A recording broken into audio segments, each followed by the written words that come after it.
Buen día, buenos días. Es un placer para mí acompañarles hoy en la inauguración de este Congreso Internacional sobre el Reglamento Europeo de Inteligencia Artificial. En la mesa conmigo tengo el placer de estar acompañada por José Salvador Tárrega Cervera, director general de Transparencia y Participación, por Javier Palau Gil, decano de la Facultad de Derecho de la Universidad de Valencia, y por Lorenzo Cotino Hueso, que es codirector del Congreso y al que me gustaría, en primer lugar, dar la palabra.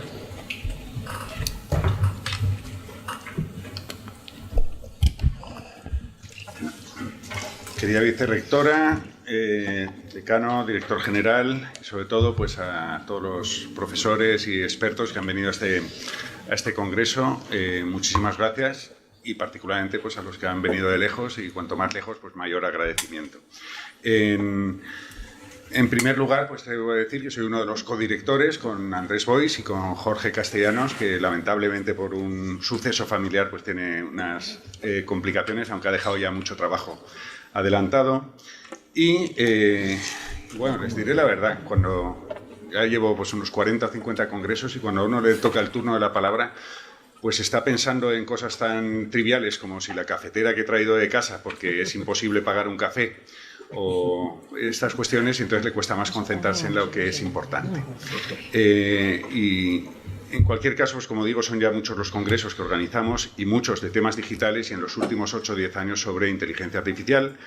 Como me gusta especialmente decir, no para los que han venido, que normalmente lo conocen, pero a veces pues también para los que están en la mesa, pues que Valencia, la Facultad de Derecho de Valencia, sobresale y mucho respecto de la media de España trabajando en estos temas, especialmente en el área de Derecho Público, que es la que nos dedicamos, un grupo de investigación bastante potente con Andrés Boix y otros colegas, y en el marco también de la red Derecho TICS, y con una colaboración con muchísimas universidades de España.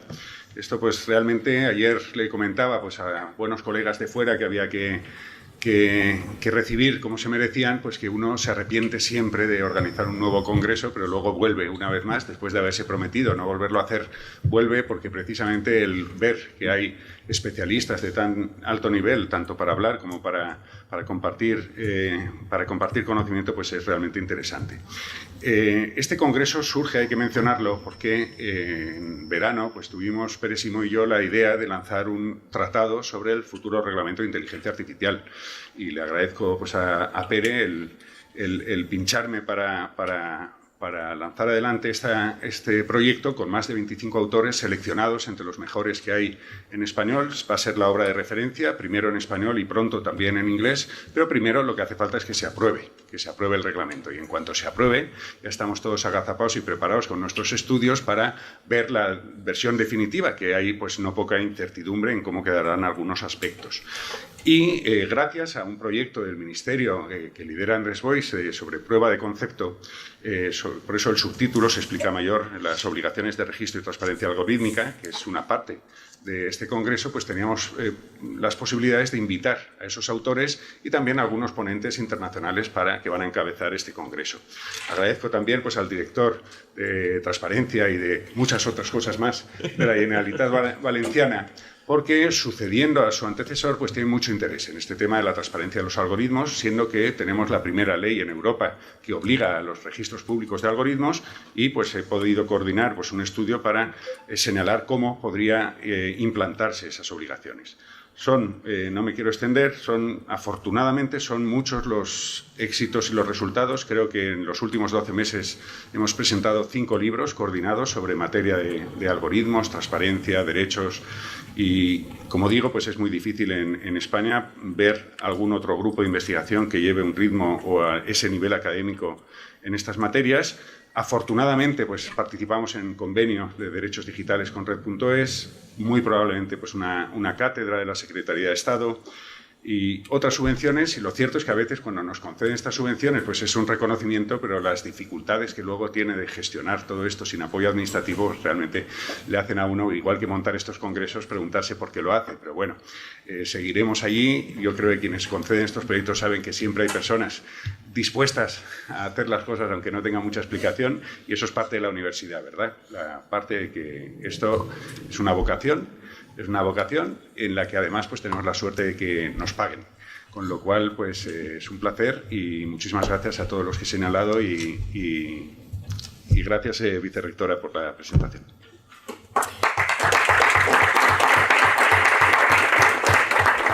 Muchas gracias, Lorenzo. A continuación nos dirigen unas palabras Javier Palau, decano de la facultad. Muchas gracias, señora vicerrectora. Buen día, buenos días. Yo simplemente quería, en primer lugar, saludar en nombre de la Facultad de Derecho de la Universidad de Valencia a todos los participantes y, en especial, pues, a la señora vicerrectora de Innovación y Transferencia, que no es transparencia, pero podría serlo igualmente, de la Universidad de Valencia, y al ilustrísimo señor director general de Transparencia y Participación de la Generalitat Valenciana, mi director general, tengo que decirlo así en sentido posesivo, pero vamos, que siempre es bienvenido, en la que es su casa y en la que pasó pues muchos años.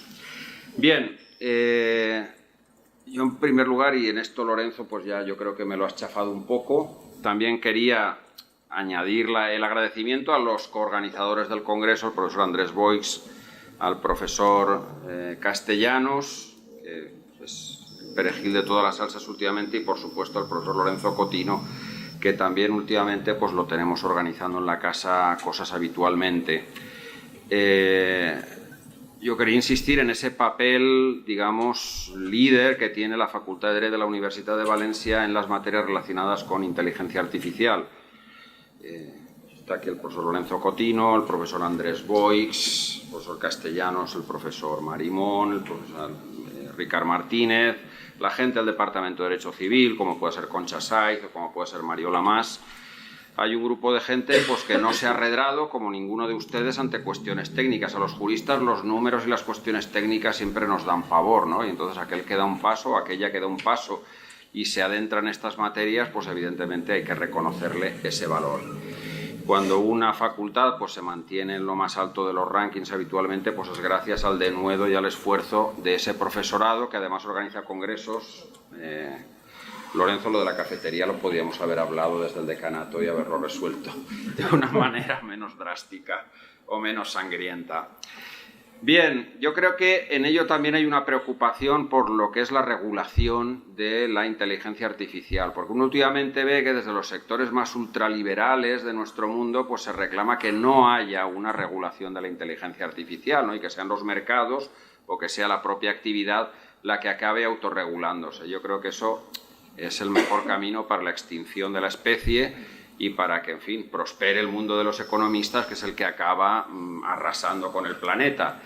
Y en ese sentido, yo creo que el derecho tiene un papel esencial en lo que es la regulación de algo que va a cambiar el mundo. Es decir, yo les preguntaba de vez en cuando a los estudiantes, ¿ustedes se imaginan un mundo sin Internet? Y todos, no, pues lo hubo. O sea, porque los más veteranos nos acordamos cuando no había ni Internet ni teléfono móvil. Yo creo que vivíamos mejor que ahora. Pero vamos, hay una regulación de todo ese mundo y debe haber una regulación de la inteligencia artificial en el sentido de que sea una entidad trazable, sostenible, justa, no discriminatoria. En fin, todos pensamos en determinados adjetivos que debe tener esa inteligencia artificial y que no acaba de ver uno que se materialicen. Por eso yo creo que hay que darle la bienvenida a la que seguramente será la primera ley en el mundo que regula la inteligencia artificial, que es ese reglamento que todos esperamos de las autoridades europeas. Y nada más, me congratulo de que tengamos un congreso así en la facultad. Les deseo, como siempre, un buen congreso y sobre todo les deseo que lleguen a conclusiones y que esas conclusiones las podamos leer y las podamos aplicar, que debatan, que discutan y que si se puede llegar a un acuerdo en el punto de vista jurídico, pues yo creo que el congreso habrá merecido la pena. Y nada más, muchas gracias.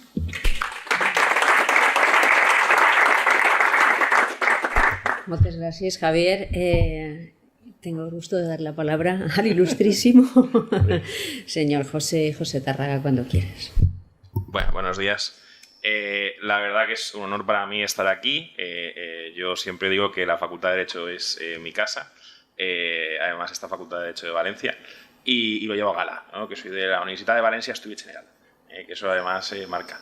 Y bueno, pues la verdad que las competencias que ahora tengo como director general que son muy amplias, como ha dicho el profesor Cotino, un poco se pueden abarcar, no todas, pero sí casi todas, en los conceptos de buen gobierno y de gobierno abierto, que parecen sinónimos y casi lo son, tienen muchos ámbitos de coincidencia.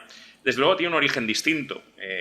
Gobierno abierto proviene de las reivindicaciones de los años 70 contra los gobiernos británicos, en los cuales se pedían mayor transparencia y mayor participación contra un gobierno que actuaba pues, oscuramente en la toma de decisiones. Y luego lo que es el buen gobierno pues deriva de las campañas de ayuda al desarrollo que se realizaron en los años 90 y en las cuales pues, el Fondo Monetario Internacional, el Banco Mundial, Estados Unidos y otros estados que eran los que prestaban esa ayuda principalmente, sobre todo a países africanos, pues establecían la diferencia entre mal gobierno y buen gobierno y establecían una serie de criterios que determinaban de alguna forma la democraticidad de un estado para poder recibir esa ayuda y gestionarla adecuadamente.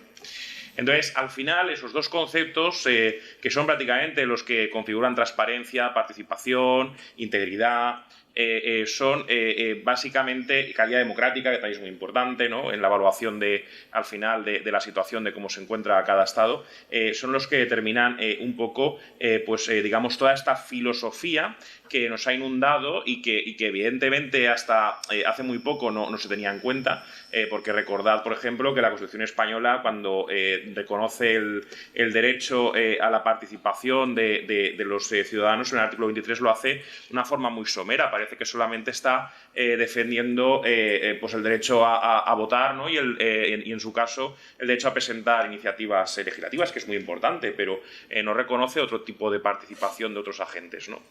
O, por ejemplo, el artículo 109 de la Constitución, que ni siquiera reconoce el derecho, dice que la ley regulará el acceso a los registros. Entonces, mucho se ha hecho desde entonces, porque digamos que esos dos artículos han servido como una especie de base para construir todo un edificio de derechos a los ciudadanos y obligaciones recíprocas para los poderes públicos que nos han permitido pues, crear toda esta filosofía, ¿no?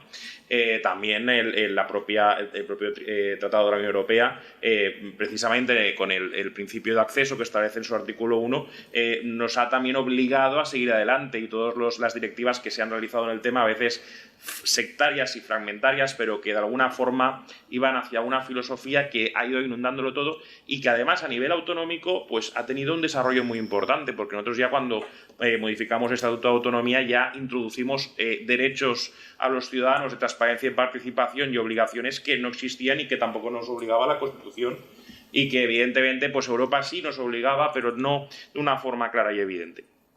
Entonces, como consecuencia de todo ello, al final han surgido dos leyes, que bueno, son dos leyes discutibles, que desde luego pues habrá que revisar en su momento, que es la 1/2022 de transparencia y la 4/2023 de participación, que digamos han establecido una serie de obligaciones muy importantes en estas materias, y en concreto en la que es la ley de transparencia, en el artículo 16, se establece que se tiene que aportar información sobre la relación de sistemas algorítmicos o de inteligencia artificial que tengan impacto en los procedimientos administrativos o en la prestación de los servicios públicos, con la descripción de manera comprensible de su diseño y funcionamiento, el nivel de riesgo que implican y el punto de contacto al que puede dirigirse en cada caso, de acuerdo con los principios de transparencia y explicabilidad. Evidentemente es una obligación muy compleja, una obligación que la Administración requiere de alguna forma del apoyo de los técnicos para poder llevar a cabo.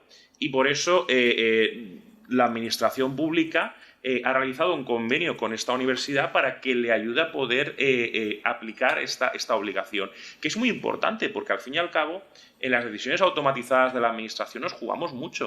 Las decisiones automatizadas de la Administración deciden muchas cosas y tenemos que saber si se están aplicando los criterios de igualdad que nos exige la Constitución española, porque a lo mejor esa inteligencia artificial no está teniéndolos en cuenta para obtener un mejor resultado, pero que es un resultado injusto. Por tanto, tenemos que seguir por esa vía, tenemos que seguir afianzando las obligaciones de transparencia, las obligaciones de participación, y la Dirección General está en eso y va a seguir apostando por eso. Así que muchas gracias y gracias por la invitación. Pues muchas gracias, José. Yo he empezado mi intervención diciendo que es un placer para mí acompañarles hoy en la inauguración de este Congreso Internacional sobre el Reglamento Europeo de Inteligencia Artificial, un evento dirigido a expertos juristas y que surge con motivo de la iniciativa del primer tratado sobre el Reglamento Europeo de Inteligencia Artificial, el Artificial Intelligence Act, y que contará con más de 25 ponencias de especialistas y académicos en la materia que formarán parte de este tratado español sobre el futuro reglamento del que nos ha hablado el profesor Cotino y que está coordinado por él junto con el profesor Pérez Simó de la Universidad Internacional de La Rioja. El AIA es sin duda un hito en la regulación de la inteligencia artificial y España desempeña un papel crucial en este proceso, no solo debido a su presidencia en la Unión Europea, sino también a su compromiso con la regulación de la inteligencia artificial, demostrado mediante el lanzamiento del primer sandbox sobre el Reglamento Europeo de Inteligencia Artificial en la Unión Europea. No hay ya ninguna duda de que la inteligencia artificial puede ser muy beneficiosa para las sociedades tecnológicamente avanzadas como la nuestra, desde transportes más limpios y seguros a mejoras en salud pública y, por supuesto, en la industria, a la que puede aportar incrementos sustanciales en optimización de procesos y sistemas. Los beneficios que la inteligencia artificial podría conseguir abarcan casi todos los ámbitos de nuestra sociedad. Y, sin embargo, en general no estamos muy seguros de que el sector privado o el público, como hemos oído en esta mesa, los que utilizan la inteligencia artificial tengan un conocimiento pleno o un control suficiente de lo que hacen estos sistemas, y todos somos conscientes de los riesgos inherentes a esta tecnología. Es por ello por lo que se ha de invertir tiempo y recursos para que el derecho cuente con las herramientas necesarias para acompañar e impulsar esta innovación tecnológica y proteger el desarrollo de la inteligencia artificial. Y en eso, como ya hemos oído, la Facultad de Derecho de la Universidad de Valencia tiene mucho que decir. Contamos, como ya hemos escuchado al decano, contamos con un grupo de expertos especialistas en este ámbito a los que, desde la institución, quiero dar explícitamente las gracias por su trabajo en este campo tan relevante y que todos esperamos que permitirá asegurar entornos más seguros en el desarrollo y la aplicación de esta herramienta tan fundamental. Además de contar con múltiples proyectos de investigación relacionados con la regulación de los algoritmos, de una cátedra, la Cátedra Pagoda de Gobierno Abierto, Participación y Open Data, que el director general conoce muy bien con la Generalitat Valenciana, diversos profesores, entre los que destaco a Lorenzo, presente en la mesa, pues colaboran con la Secretaría de Estado de Inteligencia Artificial y la Asociación Odiseya, el Observatorio de Impacto Social y Ético de la Inteligencia Artificial, a través de convenios con el SEDIA, y gracias a toda esta actividad y buen hacer, pues parece que hay muchas probabilidades de que una de las dos cátedras de la Estrategia Nacional de Inteligencia Artificial en el ámbito del derecho sea concedida a la Universidad de Valencia, y para ello también se cuenta en este caso con la implicación del sector privado. La Facultad de Derecho de la Universidad de Valencia es así un lugar de acogida perfecto para este congreso, en cuyas mesas redondas he visto en el programa que se discutirán temas fundamentales relacionados con el marco regulatorio europeo para la inteligencia artificial, entre los que he visto pues el Reglamento de Inteligencia Artificial, el Artificial Intelligence Act, en su contexto europeo y su extensión posiblemente mundial. Y en ese sentido, pues agradecer especialmente la visita de expertos de Argentina, Francia e Italia.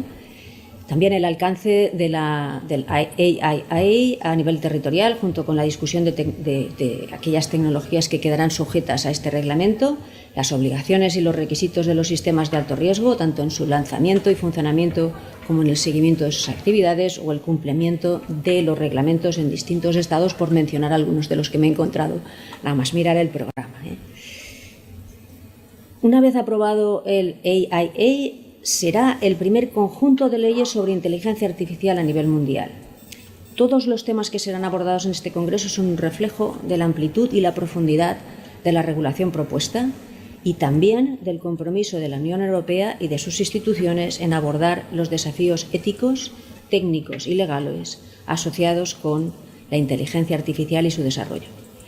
Quiero dar las gracias a la Facultad de Dret de la Universidad de Valencia por acoger el evento, a los organizadores por dedicar su tiempo y su esfuerzo a esta iniciativa, a los colaboradores por su implicación y su apoyo y, por supuesto, a todos ustedes, participantes en el evento, porque estoy segura de que este congreso será muy provechoso para todos los presentes y también para el conjunto de la sociedad. Muchas gracias.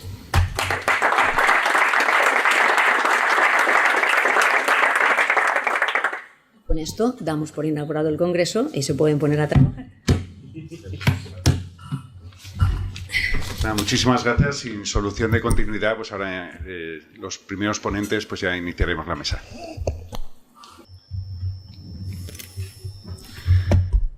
Bien, les pido disculpas porque literalmente pues me ha cazado la televisión regional, pues la televisión española, me imagino, a nivel regional, porque normalmente en estos eventos académicos no suelen tener especial interés, pero a alguien les habrá chivado que alguna importancia tiene. Bien, esta primera mesa, que solo empezamos con 5 minutos de retraso, que para ser España no está mal, en este congreso tenemos de todo muchísimo, los mejores participantes y congresistas de nivel y los mejores congresistas, pero lo que nos falta es tiempo. Nos falta tiempo y entonces pues hay que distribuirlo muy bien. En los congresos que desde hace más de 20 años organizamos, pues siempre somos muy, muy rigurosos con el tiempo, porque eso permite que luego lo más divertido, lo más interesante, que suele ser también el debate, pues que haya algo haya oportunidad para el debate.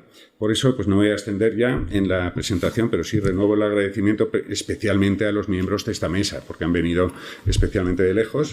Tenemos, en primer lugar, y directamente le daré la palabra a Juan Gustavo Corbalán. Juan Gustavo Corbalán, pues si estuviéramos en el otro lado del charco, pues no haría falta ni siquiera mencionar quién es, porque es extraordinariamente conocido, no solo en Argentina, sino en toda Iberoamérica, porque no solo tiene el máximo nivel académico y es conocedor del derecho y el derecho de la inteligencia artificial, no lo he traído, pero podrían tener aquí físicamente pues lo que hace un mes tuve la suerte de estar en la presentación en Buenos Aires de su Tratado de Derecho e Inteligencia Artificial Derecho e Inteligencia Artificial, sus 4 tomos con Thomson Reuters, y el cual pues fue, como digo, pues un placer poder estar en esa presentación, y es la segunda edición de esa obra, pues que es una de las máximas compilaciones de conocimiento, muy buena parte de su autoría y otra pues de muchos autores abordando pues todos los temas hoy de interés. Él dirige el IALAB de Buenos Aires, en Argentina, donde combina no solo el conocimiento académico, sino algo que nos falta y mucho en España, que es la transferencia y la práctica de lo que estamos hablando, y especialmente en el derecho. Él no solo conoce el derecho, sino que conoce la tecnología, pero además la está implantando. Hoy nos va a hablar, como pueden ver ustedes en el programa, se lo invito para que contemple este futuro reglamento de inteligencia artificial con esa distancia que le permite verla desde otra región del mundo y al mismo tiempo con otras regulaciones internacionales. Y sin más, muchísimas gracias, Juan, y no te robo más tiempo. Gracias. Gracias, buenos días a todos y a todas, espero que estén muy bien. Gracias, Lorenzo, gracias, Diana y Jacques, un honor y un lujo estar aquí. Gracias también por la invitación, Lorenzo, y por tus palabras. Y deberías haber traído una paella, además de café, porque ayer hice una paella gloriosa, creo que la mejor que comí en mi vida. Pero bueno, me imagino que no vamos a hablar de eso, pero podríamos hacer un evento sobre paellas, porque allí en la Argentina no son muy buenas. Voy a tratar de resumirles un poco, como dice Lorenzo, hace muchos tiempo nos dedicamos a estos temas y también estamos mapeando regulaciones a nivel mundial. Tenemos un gran equipo, más o menos 6-7 personas que estamos viendo qué sale y hay como una fiebre por regular la IA y eso quizás es una buena noticia, en parte. Y por supuesto, la única regulación que hemos visto que es integral y que 2 países de la región de América Latina están, no diría que copiando, pero emulando en gran medida, es Europa. La Comunidad Europea hoy tiene la regulación más robusta en materia mundial que nosotros hayamos relevado hasta hace 2-3 semanas. Quería empezar con este video, que es... no es un fake, no es un video hecho por redes generativas adversariales, que es unas técnicas, se llaman GAN, que es una de las famosas IA generativas o técnicas, sino que está mejorado, masterizado. ¿Por qué es importante este video? Porque esto es una calle en San Francisco en 1906. Fíjense, una bicicleta un automóvil, un tranvía, todos se cruzan, ¿sí? Personas transeúntes, el auto que se cruza, la tracción a sangre, digamos, la movilidad más famosa de toda la humanidad hasta el siglo XIX. Y fíjese el policía, ahí pasa, caminando, muy pancho, diríamos, en Latinoamérica. Y ahí está el niño y el carruaje que le cruza por delante. En retrospectiva, esta calle creo que viola todos los artículos de una ley de tránsito de cualquier país del mundo. No hay, digamos, es tan masiva la violación de derechos, tan masiva. Lo que pasa es que hoy lo vemos luego de casi 120 años. Nos parece que esta calle, en donde, fíjense que está pasando algo muy similar conceptualmente, hay muchas tecnologías, todas se solapan, cada uno está en su tecnología y no sabe muy bien cómo va a evolucionar el resto. Digamos, quien estaba en el carruaje dice, ¿qué va a pasar conmigo? Bueno, fue muy obvio lo que pasó con los carruajes. No se tomaron un carruaje para venir hasta aquí.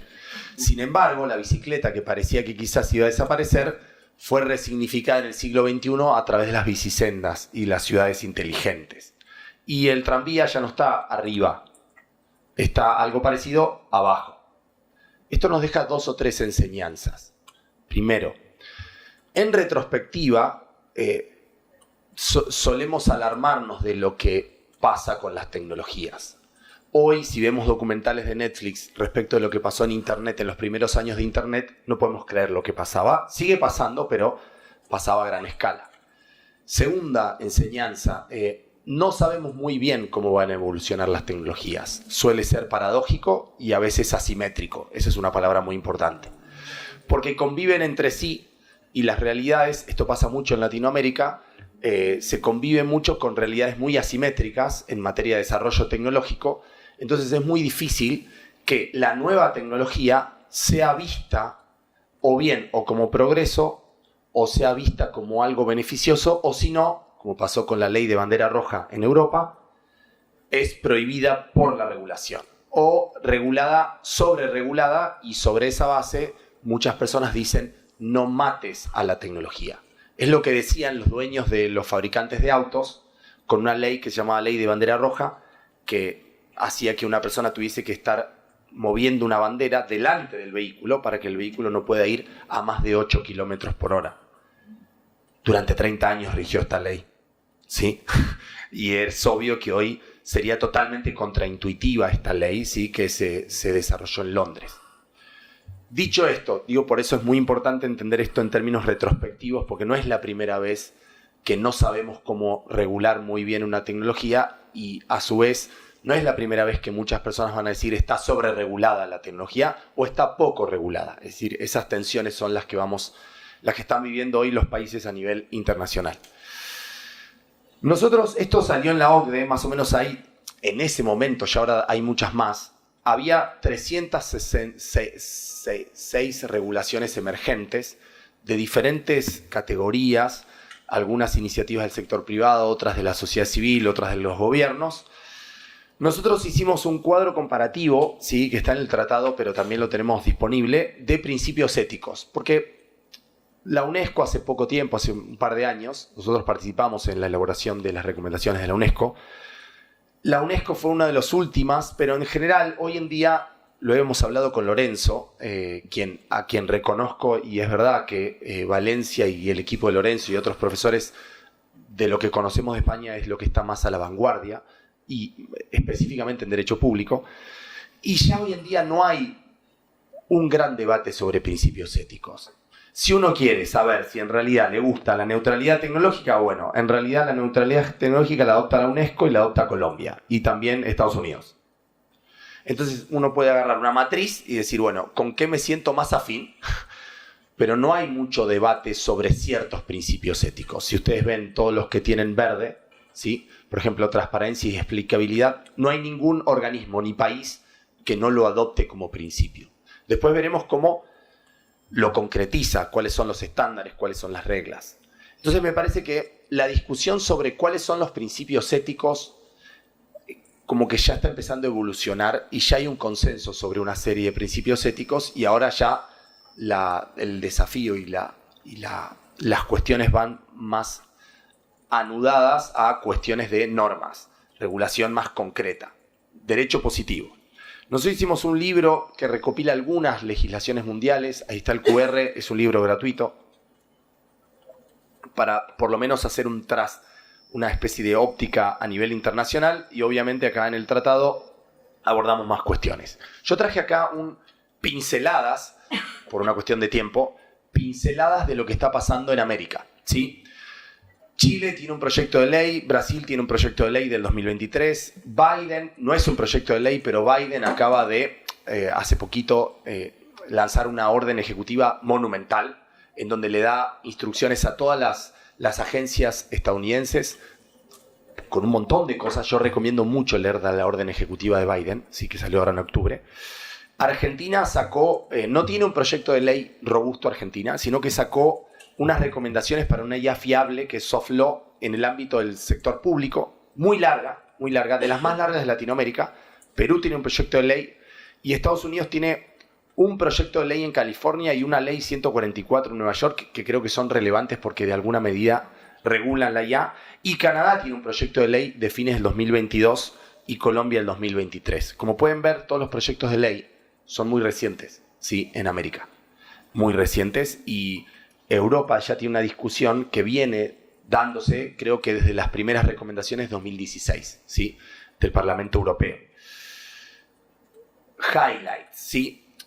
En Argentina hay un enfoque de gestión de riesgos de esta resolución del Poder Ejecutivo, pero no hace una segmentación de riesgos, sino que dice cómo gestionar el riesgo en sistemas de IA del sector público, y se enarbola en los estudios europeos que hablan del famoso ciclo de vida de la IA. Recuerden que en la comunidad internacional la IA tiene un ciclo de vida que suele tener 4 o 5 etapas dependiendo de dónde uno quiera enfocar. Y lo que hace Argentina es, en cada etapa, da una serie de recomendaciones de pisos mínimos que son soft law, o por lo menos recomendaciones que son solo vinculantes para los organismos públicos. Digo porque en Latinoamérica no hay una regulación en este punto más robusta que esta. Aunque, insisto, no prevé ni sanciones específicas, ni prevé la regulación de las empresas desarrolladoras. Es decir, no aspira a modificar regulación vinculada al Código Civil y Código Comercial, por ejemplo. Colombia me parece que tiene dos cosas que no encontré casi en ningún lugar del mundo. Escuchen esto, artículo 9. Prevalencia de la inteligencia humana sobre la inteligencia artificial. Esto no viene en ningún lugar del mundo. Esto es lo que la mayoría de las personas siente y piensa de la IA. Estamos de acuerdo. De hecho, Human in the Loop, de alguna forma, está anclado en esto, en este concepto. Lo que pasa que es la primera norma que conozco en el mundo que lo reconoce expresamente a esto. Y segundo es preservación del ser humano y su entorno ambiental, ¿sí? Después, Diana, lo deberías ver, un título 4 que habla de ciertos principios y reglas de política de transparencia y explicabilidad que me parecen interesantes, ¿sí? Al menos porque los consagra a nivel expreso, pero quizás con mucho menos rigor técnico y especificidad que a nivel europeo en algunas directrices o regulaciones. Y esto lo vamos a ver también en Brasil. Fíjense cómo regula la responsabilidad. Por un lado, la responsabilidad extracontractual, siempre a partir del uso de algoritmos de IA, la conciben como objetiva, ¿sí? Y los perjuicios materiales e inmateriales. Y a su vez dice que es responsabilidad contractual y obligación de los estados parte o de las autoridades públicas para que cuando se celebren contratos en donde esté subyacente el uso de la IA, tienen que pactar cuáles van a ser los riesgos y la indemnización por los daños de la IA. Esto tampoco lo he visto en muchas regulaciones, ¿sí? Digo porque son dos cosas que encontré curiosas de Colombia. Chile.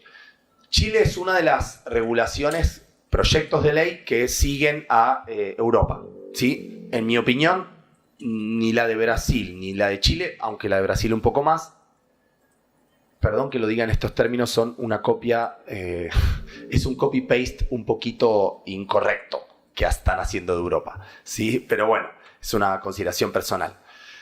Acá tienen, por supuesto, enfoques basados en el riesgo y obviamente siguen. Nosotros hicimos un cuadro, que si quieren después se los comparto. Sistemas de riesgo inaceptable o prohibidos o sistemas de alto riesgo, y también hacen una, insisto, no tan exhaustiva como Europa, y tampoco tuvieron ese ida y vuelta que tuvo Europa sobre si esta parte es más de riesgo inaceptable o no, esas idas y vueltas. Y obviamente esto me llamó mucho la atención, no lo comparto en absoluto. Incluyen en la definición de IA a los sistemas expertos y al razonamiento simbólico, que para alguien que maneja la técnica es como decir que hacer una página web va a ser IA subsimbólica, y entonces por eso le voy a tener que aplicar el reglamento. Hay gente que veo que hay personas que hacen así con la cabeza.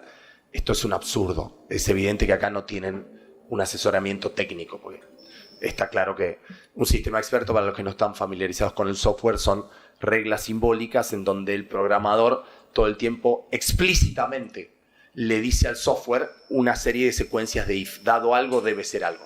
Entonces no hay aprendizaje de datos subyacente. Entonces no tiene sentido hacer una regulación como el reglamento europeo u otras, sino que eso se puede regular con reglas clásicas como se viene regulando el software clásico, el mundo digital. Y otra cosa que me pareció en Chile es que prevé sanciones económicas y también el retiro de autorización para distribución, comercialización y uso. Brasil, así muy rápido.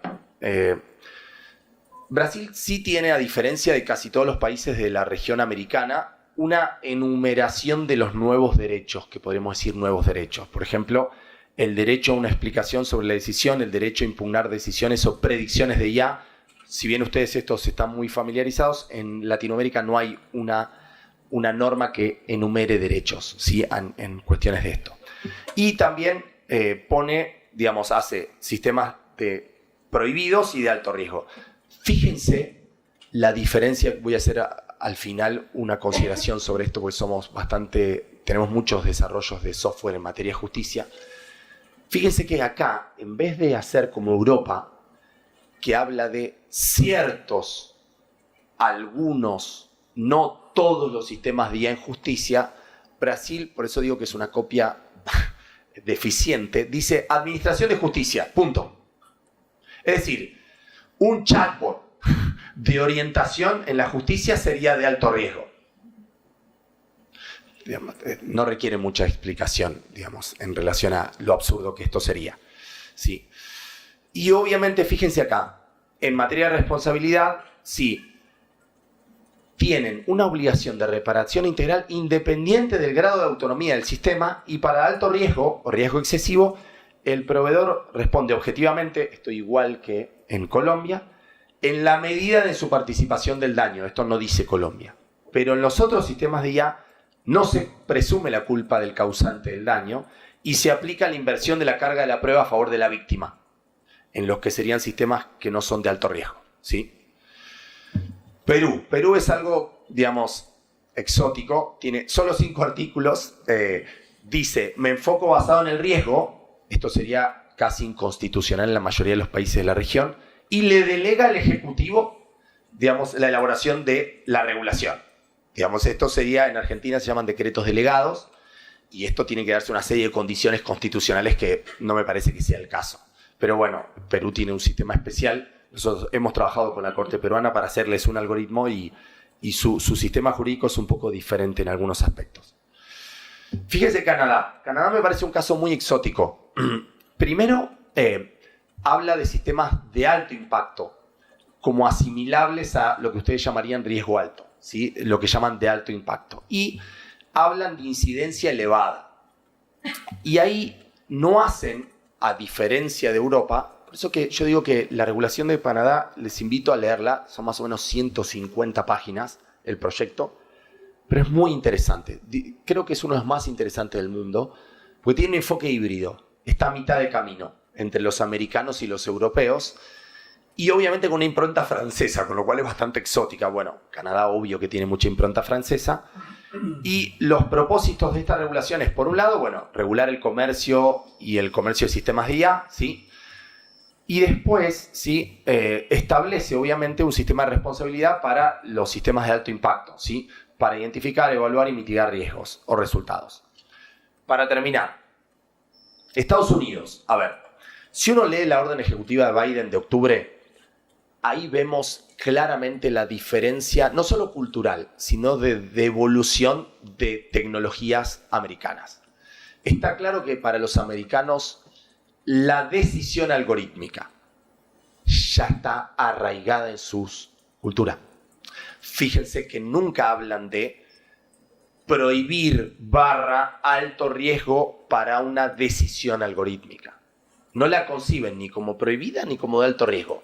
Lo que sí están evaluando es ver cómo van regulando esas decisiones algorítmicas y mediante qué estándares, qué protocolos, qué códigos de conducta, etc. Yo creo que acá es donde veo como los polos, digamos. La matriz americana, que es una matriz, los algoritmos toman decisiones. Esto ya está. Veremos cómo las toman, en qué contexto las toman. Pero ya no vamos a hacer algo como Colombia, o en parte como Europa, que es Human in the Center, y eventualmente vamos a prohibir o considerar de alto riesgo por default decisiones algorítmicas de manera masiva. Eso no lo hacen. De hecho, en la orden de Biden, esperen que la pongo acá, ¿sí?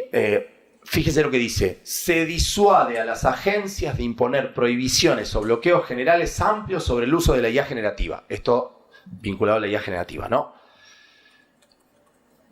Y esto es otra cosa que me llamó la atención, que esto sí yo creo que deberíamos hacerlo en todos los países del mundo, que es tener un director de IA en cada organización pública. Yo esto lo comparto plenamente. Así como en el siglo XX no había direcciones de recursos humanos en 1906, ni 8, ni 10, las direcciones de recursos humanos empezaron a ser, digamos, relevantes porque había que gestionar los recursos humanos. Era una obviedad. Como ahora hay que gestionar algoritmos a gran escala, además de recursos humanos, yo no creo que alcance con directores de datos, pues van a tener competencias diferentes. Y disiento con esa asimilación a datos e IA que suele hacerse. Diciendo profundamente en eso, porque no es lo mismo regular algoritmos y técnicas de Deep Learning y Machine Learning, lo que están evolucionando, ¿no? Los Transformers y cómo están evolucionando los Transformers con los datos, que es una cuestión mucho más amplia. Y obviamente manda a crear juntas de gobernanza de inteligencia artificial internas, que esto me parece muy importante en Estados Unidos. Fíjense hasta qué punto dan por sentado que la IA es parte de la actividad judicial, de que le pide al fiscal general que en 365 días presente un informe sobre el uso de IA en el sistema de justicia penal. O sea, no le está diciendo está prohibido la IA en la justicia penal o es de alto riesgo. No, es ya sabemos que se aplica en la sentencia libertad condicional. ¿Sí? Digo para que entendamos las diferencias de cultura y de avance de la IA. Bueno, y otra cosa que tiene la orden ejecutiva que me pareció fantástica es que esto veo que falta en nuestros países y en Europa, que es evaluar el impacto en el empleo, el impacto en la eficiencia y en hasta qué punto sustituye o no los humanos o cómo se va a modificar el empleo. En esto la orden ejecutiva es digna de admirar. Creo que tendríamos que hacer algo parecido a esto. Es masivamente pedirle a nuestras áreas del sector público, que es más fácil, que evalúen cómo va a impactar el uso de algoritmos en su dinámica, en la salud, en la educación, en la justicia, en la seguridad, etc. Si no, siempre vamos de una fase regulativa / prohibitiva, en algunos casos, pero nunca hacemos estudios de campo para entender cómo va a evolucionar la sustitución o la complementariedad. Ustedes esto lo conocen, lo voy a pasar, que es lo que acaba la posición de Francia, Alemania e Italia, ¿sí? Esto seguramente lo van a tocar, así que lo paso. El caso chino me parece algo increíble. Cuando China, quizás muchos no los conocen, China sacó una ley en tiempo récord. En abril dijo, vamos a presentar, o en mayo, vamos a presentar un proyecto de regulación sobre IA generativa y en agosto empezó a regir. Esas son las diferencias entre la sociedad china y la occidental, ¿no? Si uno lee las medidas de IA generativa que entraron en vigencia el 15 de agosto, dice, no, yo me confundí de país. No puede ser China esto. Les recomiendo que la lean, porque parece europea. Les soy sincero, es más, hay cosas que fíjense lo que hicieron los chinos. el 11 de octubre ya establecieron para la gente técnica criterios sobre cuándo prohibir que una fuente de datos entrene IA generativa y brinda métricas sobre el número exacto de palabras claves y preguntas de muestreo para probar un modelo. Una locura. O sea, China, si me preguntan a mí, es el país más avanzado, es una paradoja inconmensurable, sobre cómo detectar o cómo poner reglas para eventualmente decirle estás en infracción. Son las métricas más avanzadas que tiene China. De hecho, Estados Unidos también tiene algunas métricas, que yo las pasé, que me parece que debiéramos ir al mundo occidental a unas métricas concretas, si no es muy difícil calcular o estimar algunas cuestiones. Bueno, me paso a Japón y solamente termino con India, que dice que no plantea regular la inteligencia artificial como un caso paradigmático. Sin embargo, hace 3 días, cuando se dieron cuenta de lo que eran las deepfake, dijeron, bueno, vamos a pensar en una regulación para las deepfake. Pero hace 3-4 meses habían dicho que como no querían frenar la innovación, no iban a regularla ya. Con esto termino. Nosotros, cuando hicimos Prometea, ¿sí? Se lo mostramos a Diana en el 2018, no me voy a olvidar más, en el Tribunal de Lombardía. Y fuimos al Consejo de Estado francés y lo mostramos en Francia, con lo que significa el Consejo de Estado francés. Uno tenía un expediente de papel, le hablaba al celular 665. y te hacía el dictamen, ¿sí? Que en 2017 esto era como traer que baje, digamos. La gente miraba y decía, ¿cómo es esto? ¿Por qué? Etcétera. Usamos técnicas, Machine Learning clásico, bolsa de palabras, Topic Model. Y después nos fuimos a Colombia y ahí hicimos un sistema, ¿sí? Que se llama Pretoria, que lo pueden googlear porque se hizo bastante conocido en Latinoamérica, que detecta acciones de salud y prioriza cuáles serían las más relevantes en función de su vulnerabilidad. Ahora estamos haciendo otros, estamos con Perú, con la Corte Interamericana y con la Comisión Interamericana. ¿Pero por qué les quería decir esto? Porque me parece que el punto, que si quieren lo podemos reflexionar en las preguntas después o cuando hagamos el ida y vuelta, yo creo que hay que pensar muy bien cómo regularla ya en la justicia. Y ahí sí creo que la matriz cultural y las realidades de cada país van a tener que imperar. Porque, por ejemplo, en Latinoamérica la deuda más grande que tiene la justicia es con la celeridad. Todos los ciudadanos de la región latinoamericana dicen la justicia tiene que ser más rápida. Con lo cual no hay un problema de calidad, porque no llega a la justicia. O sea, uno podría decir, viene en mala calidad cuando llega. Y estamos hablando no de justicia penal, que ahí sí hay. Estamos hablando de juicios para ejecutar un pagaré, un cheque, para cobrar un alquiler, para discutir un contrato de una locación que tardan 2-5 años. Un juicio laboral por despido injustificado, 8 años. Si no usamos la IA y por default vamos a considerar que aplicar la ley o hechos concretos o a ser utilizados en forma similar en la resolución alternativa de controversias sin hacer ninguna distinción, nos llevaría en la justicia, por lo que implica que una IA sea de alto riesgo según los estándares europeos, a no tener IA durante los próximos 10 años. Esta es una opinión personal. Porque he hecho sistemas de IA con todo lo que cuesta hacer sistemas de IA. Si además lo vamos a considerar de alto riesgo, es casi matar la IA en Latinoamérica. Si nosotros importamos esta normativa así, copy-paste. Por eso en Brasil ahora se está trabando, porque Brasil tiene muchos desarrollos de IA en la justicia, ¿sí? También.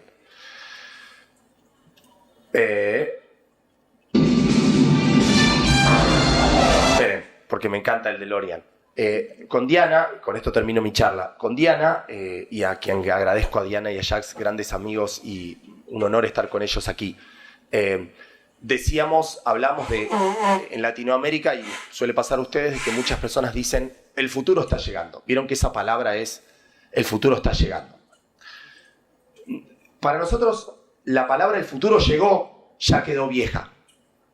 Si uno lee papers de cosas que pasan con plugins, solo con plugins de GPT-4, nada más que eso, el futuro es pasado.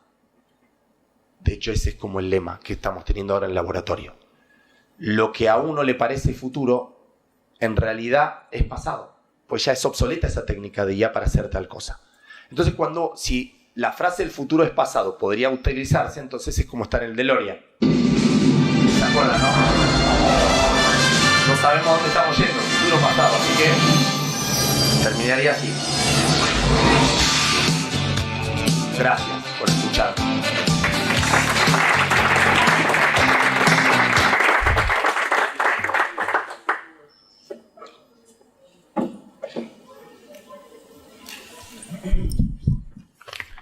Querido Juan Gustavo, pues un placer oírte y todas las ideas e información que nos has aportado en esta perspectiva de la regulación mundial de la inteligencia artificial y el contexto en el que se produce este reglamento. Y les invito a todos ustedes a curiosear las cosas que hacen en el IA Lab, porque estamos a años luz de las cosas, no solo lo que se está haciendo en España, sino en el resto de Europa en el ámbito administrativo del sector público, que aunque tenemos muchísimos proyectos, muchísimos usos, más de 640 están detectados en la Unión Europea, pero pocos del nivel que ahí se están implantando. Bien, la siguiente intervención corre a cargo de otro buen colega y amigo. En este caso es Jacques Silla. Jacques Silla es catedrático honorario de Derecho Público y Europeo de las Universidades París I, Panteón Sorbona y de la Universidad de Pavía. Es uno de los profesores de Derecho Público Europeo más conocidos en toda la Unión Europea, en múltiples áreas, y hoy pues tenemos la suerte de que en el ámbito de la inteligencia artificial pues nos va a hacer una aproximación hacia, digamos, la cara B de la regulación europea de la inteligencia artificial, que desde principios de este año, más o menos en primavera, pues nos desayunamos con que había un primer borrador de un convenio desde el Consejo de Europa. Desde el Consejo de Europa, con un texto pues ya más firme desde septiembre, pero todo esto nos lo va a introducir él con la ponencia llamada La regulación de la inteligencia artificial desde el Consejo de Europa. Jacques, igual que Diana, vienen desde Alemania, donde están realizando una estancia de investigación. Muchísimas gracias, Jacques. Cuando quieras. Muchas gracias, Lorenzo. Estimados colegas, señores y señores, gracias por la invitación. ¿Por qué hablar del Consejo de Europa cuando se trata de un proyecto de la Comisión Europea? Es decir, del Consejo de Europa, 46 Estados miembros desde un año, porque Rusia no es más miembro. Cuando hablamos de un reglamento para 27 Estados. Una de las razones es que, como ya subraya Juan Corbalán, hay una competición sobre quién va a ser el primero a hacer una regulación, que parece un juego, pero es verdad que con la rapidez de evolución de la inteligencia artificial hay no solo razones de publicidad, hay también razones de fondo. Como indicaba Lorenzo Coutinho, hay un borrador ahora de convenio del Consejo de Europa sobre inteligencia artificial, y en mi charla voy a examinar dos aspectos. Una es, ¿qué es este borrador? En pocas palabras, ¿cuál es el contenido de este borrador? Y la segunda, que es un problema muy jurídico, es tentar una comparación tras un convenio del Consejo de Europa de un lado y un reglamento de la Unión Europea de otro lado, cuáles son los ventajas y los desventajas de ese instrumento jurídico. Porque creo que hay muchas cosas no claras sobre el lado del reglamento de la Unión Europea que explican muchas críticas y dudas sobre el contenido del reglamento. Bueno, el borrador de convenio es una cosa muy reciente, porque es en el 2019 que se creó por primera vez un comité ad hoc sobre inteligencia artificial, conocido como CAHAI, que después de 2 años, el diciembre del 2021,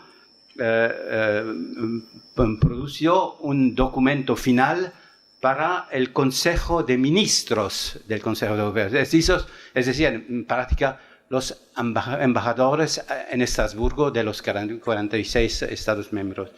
Y el Consejo confirmó la utilidad de hacer algo porque hay ahora no un comité ad hoc, pero un comité permanente sobre inteligencia artificial.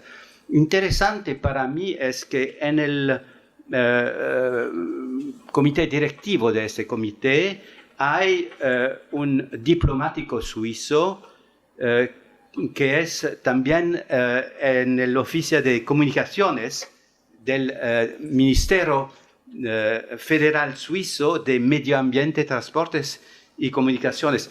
Es un poco parecido con, me parece, el gobierno de la Generalitat aquí, que tenemos un ministro que hace muchas cosas. Pero más interesante, pero no en ese tema, en este comité hay 3 juristas, por lo menos. Hay un colega que puede ser, algunos de vosotros conocen, Mario Hernández Ramos, que es, me parece, catedrático de Derecho Constitucional en la Complutense. Y hay 2 otros, es decir, un tal Marco Bellezza, que es un apellido muy bonito, que es un abogado de Infratel, que es una sociedad in-house del Ministerio Italiano del Desarrollo Económico, es decir, del Ministerio de Economía. Y una otra jurista, una tal Peggy Valque, que es catedrático de Derecho Penal. Y es una cosa que es útil subrayar porque en los comités de la Unión Europea, al inicio, los únicos juristas que se ven fueron, con mucho respeto, filósofos del derecho, que es una cosa que no es exactamente la misma cosa del contenido técnico del derecho. Bueno, ese año, el 7 de julio, este comité decidió adoptar el borrador 0 sobre inteligencia artificial, derechos humanos, democracia y Estado de Derecho. El objeto y la finalidad de este convenio estará, y cito, establecer principios y obligaciones para garantizar el diseño, desarrollo, la utilización y el desmantelamiento de los sistemas de inteligencia artificial, que sean estos plenamente compatibles con el respeto de la dignidad humana y la autonomía individual, los derechos humanos y las libertades fundamentales, el funcionamiento de la democracia y el respeto del Estado de Derecho, que es una definición de la finalidad muy más amplia que, voy a explicar por qué, que el reglamento de la Unión Europea. El ámbito de aplicación de este borrador de convenio es que se aplicará a todos los elementos, diseño, desarrollo, etcétera, que puedan interferir con los derechos humanos, etcétera. Entonces, una repetición. Más interesante, dice un párrafo 2 del artículo 2, el convenio no se aplicará a las actividades de investigación y de desarrollo a menos que los sistemas se ensayen o utilicen de forma que puedan interferir en los derechos humanos. Es una redacción un poco extraña, pero interesante y también muy diversa de la redacción del reglamento de la Unión Europea. Per cuanto a las disposiciones sustantivas, es pequeño, hay 4 capítulos. Uno sobre las obligaciones generales, con un artículo sobre el respeto de derechos humanos y libertades fundamentales, un artículo sobre integridad de los procesos democráticos y respeto del Estado de Derecho, y un capítulo 3, un poco más desarrollado, que se refiere a los principios para el diseño, etcétera, etcétera. Con artículos 1 sobre transparencia y control, uno sobre rendición de cuentas y responsabilidad, uno sobre igualdad y no discriminación, uno sobre intimidad y protección de los datos personales, uno sobre seguridad, producción y robustez de los sistemas de organización, y un artículo sobre innovación segura. Esto es el capítulo más amplio, 3 sobre los principios. Después un capítulo 4 dedicado a las garantías procesales y a la evaluación. Tiene 2 artículos sobre garantías.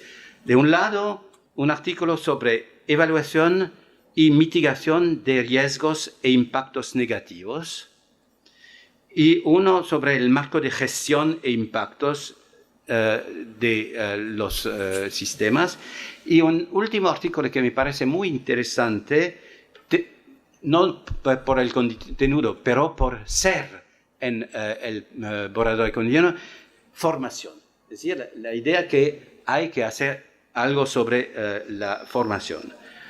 A modo de ejemplo, cito el artículo 15 sobre el marco de gestión, que dice, entre otras, cada país adoptará medidas para identificar, evaluar, prevenir y mitigar los riesgos e impactos sobre los derechos humanos, etcétera, etcétera.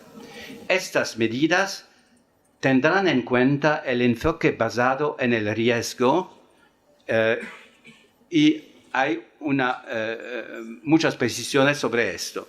Contendrán requisitos adecuados que tengan debidamente en cuenta el contexto y el uso previsto. Tengan en cuenta la gravedad, la duración y la reversibilidad de los posibles riesgos e impactos negativos. Tener en cuenta el punto de vista de todas las partes interesadas, pertinentes, incluidas aquellos cuyos derechos podrían verse potencialmente afectados. Es decir, un obligo de consultación muy amplio. Se puede pedir si es compatible con la rapidez de desarrollo, pero es otra pregunta. Exigir el registro, seguimiento y tratamiento de los impactos negativos resultantes de la utilización de sistemas de IA.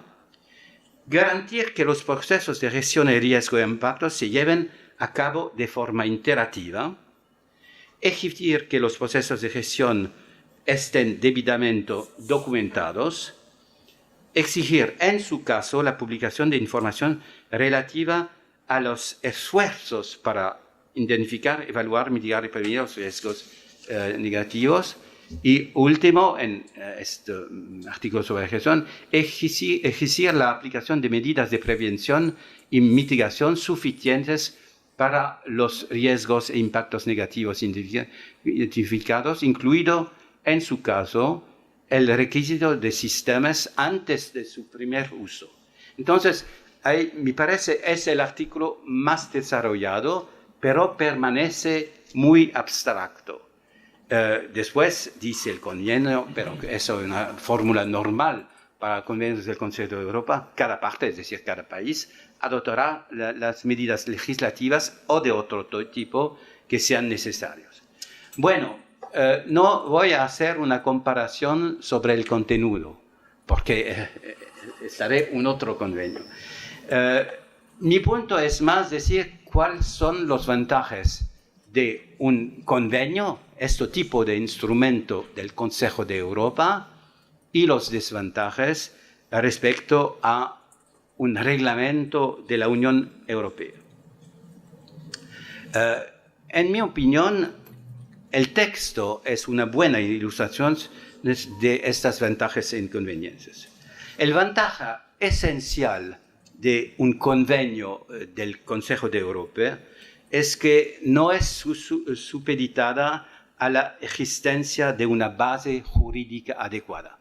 Y esto lo voy a explicar porque es un problema central para el reglamento y que muchas veces no han estudiado ni también en el Parlamento Europeo, ni también algunos juristas, creo, de la Comisión y del Consejo. Para un convenio del Consejo de Europa es suficiente que corresponde a la finalidad del Consejo de Europa en el estatuto, que es realizar una unión más estrecha entre sus miembros. Es una cosa muy amplia. El Consejo de Europa puede adoptar convenios sobre cualquier materia que es una materia útil para Europa, para 47 Estados miembros. Y esto es el punto importante. El texto del borrador es bastante amplio, bastante simple, pero no tiene que hacer el que yo llamo las acrobacias que supeden encontrar una base jurídica adecuada en el derecho de la Unión Europea, por no va a ir más allá del llamado principio de atribución. Me explico. El proyecto de reglamento claramente indica dos bases jurídicas, es decir, el artículo 114 sobre la aplicación de leyes para el mercado interior, y es decir, la segunda base jurídica, el artículo 16 sobre protección de los datos personales. ¿Cuál es el problema? En teoría, el recurso al artículo 114 sobre el mercado interno se justifica solo por la necesidad de impedir la adaptación de reglamentaciones nacionales que son para la protección de intereses públicos, pero pueden limitar la libre circulación, en ese caso, de servicios. El artículo 114 no permite una reglamentación de sistemas de inteligencia artificial general, solo con el enfoque de impedir tener 27 o más reglamentaciones diversas. Eso es un poco como en el sistema canadiense. Más importante, y esto es mi opinión, la base jurídica del artículo 114 permite sí de imponer obligaciones a los diseñadores y desarrolladores de sistemas por garantizar la libre circulación de servicios. Pero no permite, según mi opinión, de hacer obligaciones a los usuarios de los sistemas de inteligencia artificial, porque esto no ha ningún impacto sobre la libre circulación de servicios.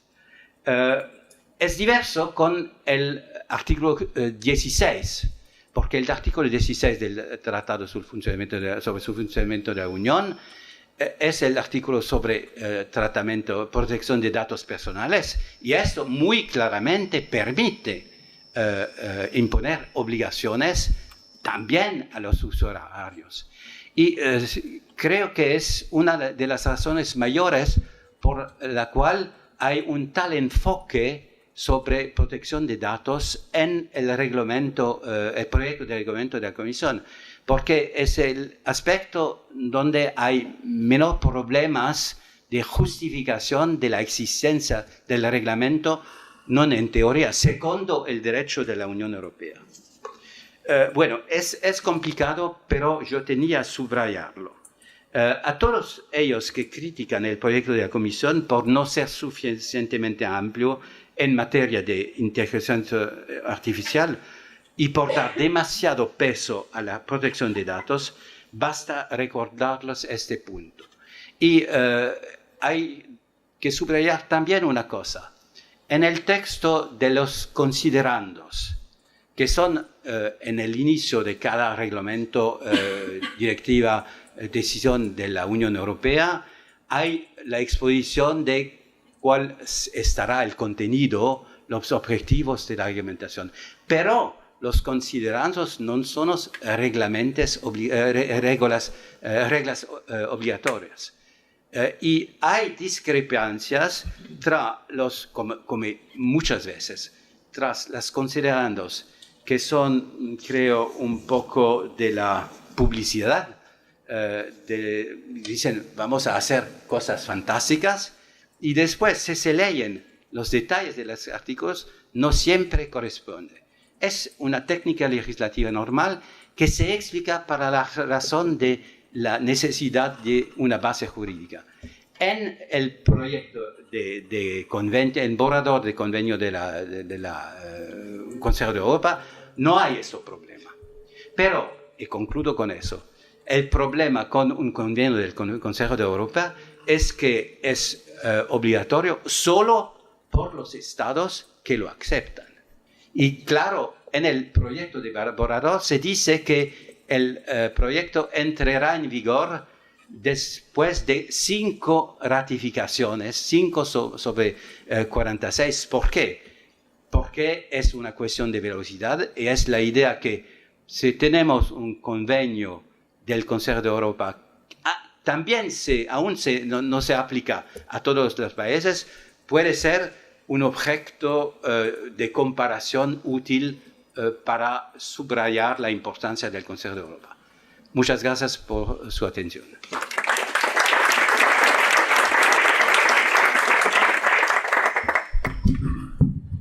Muchísimas gracias, Jacques. Jacques, que es francés, es italiano, pero como pueden ver ustedes parece alemán porque es absolutamente escrupuloso, no solo en su contenido, sino en el ajustarse al tiempo asignado. He aprendido mucho, y para el debate que siempre nos gusta que haya, pues ya he apuntado algunas cuestiones que, si no hay otras preguntas, ya le formularé.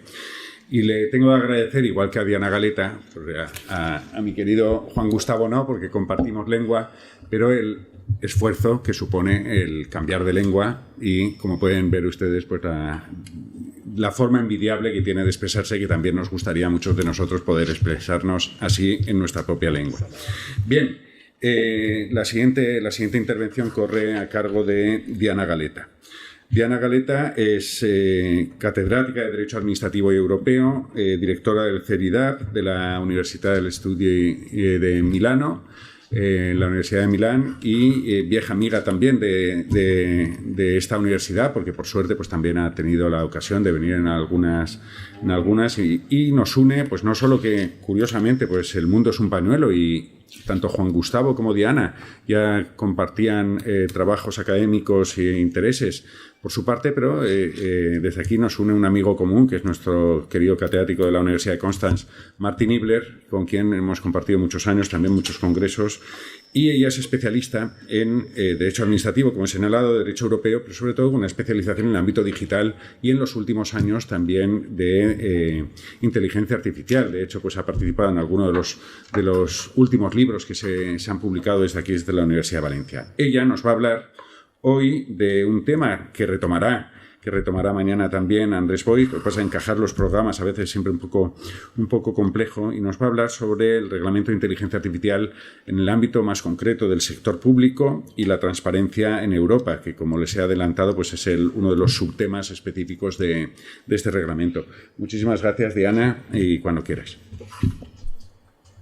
Gracias a ti, Lorenzo. Te agradezco mucho la invitación a este interesante e importante congreso, también porque hay amigos.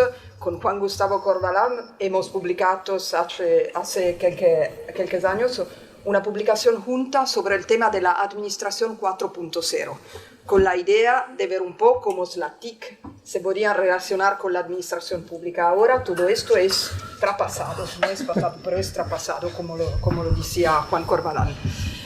Tengo pero también que decir que no me resulta nada fácil hablar de la propuesta de reglamento de la Unión Europea en relación con el utilizo de los sistemas de inteligencia artificial en el sector público, y sobre todo de su relación con el tema de la transparencia. Empiezo para decir que la propuesta de reglamento se propone, lo sabemos nosotros que la hemos leída, se propone de prohibir que las autoridades públicas realicen calificación social basada en AI con fines generales y también, y salvo excepciones muy limitadas, de prohibir el uso de sistemas de identificación biométrica remota en tiempo real en espacios de acceso público con fines de aplicación de la ley. Es un enfoque totalmente diferente en general de los Estados Unidos de América, como nos ha explicado Juan Corbalán. La idea aquí es intentar de prohibir algo, de prohibir utilizaciones o de reglamentar utilizaciones. Pero estas dos propuestas de prohibir que vengo de mencionar se basan los dos en el artículo 16 del Tratado sobre el Funcionamiento de la Unión Europea y entonces usan la base jurídica relativa a la protección de los datos personales. Es muy importante de tenerlo en mente, como se dice, de ser consciente de esos. Me doy cuenta de que es bastante difícil de entender, sin ser un experto del derecho de la Unión Europea, cuáles son verdaderas obligaciones jurídicas y cuáles solamente declaraciones contenidos en las exposiciones de motivos o considerando que preceden la norma del reglamento. Jacques Lier la ha dicho. En realidad, para mí, es mi opinión personal, evidentemente, las dos normas que vengo de mencionar, entonces las dos prohibiciones que vengo de mencionar, son casi todo lo que se puede imponer como obligación directa, porque no tenemos que olvidar que más allá de la protección de los datos personales, falta una base jurídica para normar la manera donde se organizarán las administraciones públicas y también para normar los procedimientos que utilizan o utilizarán para adoptar sus decisiones. Me refiero a las administraciones de los Estados miembros, evidentemente. Por lo contrario, no tenemos que olvidarlo, hay un principio clave en el derecho de la Unión Europea que se llama principio de autonomía institucional. Este principio hace que los Estados miembros no pueden estar vinculados en cómo organizan las actividades de las administraciones públicas nacionales y se aplica también en relación a cómo las administraciones públicas se organizan o se organizarán para utilizar o no sistemas de inteligencia artificial para llevar a cabo sus actividades. Entonces, salvo la conformación meramente indirecta, tengo que decirlo, que es la consecuencia de normas de derecho sustancial relativas al arreglo del mercado interno, la situación es esta que vengo de explicar. Es decir, que a pesar del hecho que el artículo 2 de la propuesta de reglamento declara que se aplicará a los proveedores que introduzcan en el mercado o pongan en servicio sistemas bla bla bla, y a los usuarios de sistemas de AI que se encuentran en la Unión, falta en derecho de la Unión Europea una base jurídica para adoptar normas generales sobre el uso de sistemas de inteligencia artificial para las administraciones públicas de los Estados miembros. Es mi premisa, pero tenía que decirlo claramente. Diversamente vamos a tener un sueño que pero no corresponde a la realidad. Es claro. De hecho, la idea que está declarada está en la exposición de motivos del reglamento, no en las normas, el párrafo 3.1, de que sea necesario incluir en la propuesta de la ley de AI instrucciones sobre cómo garantizar el cumplimiento de los requisitos de transparencia e información para evitar prácticas contradictorias de los Estados miembros.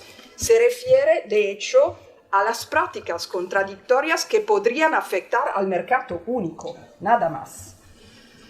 Entonces, estas normas afectarán la manera de desarrollar los procedimientos administrativos de las administraciones públicas únicamente de una manera residual.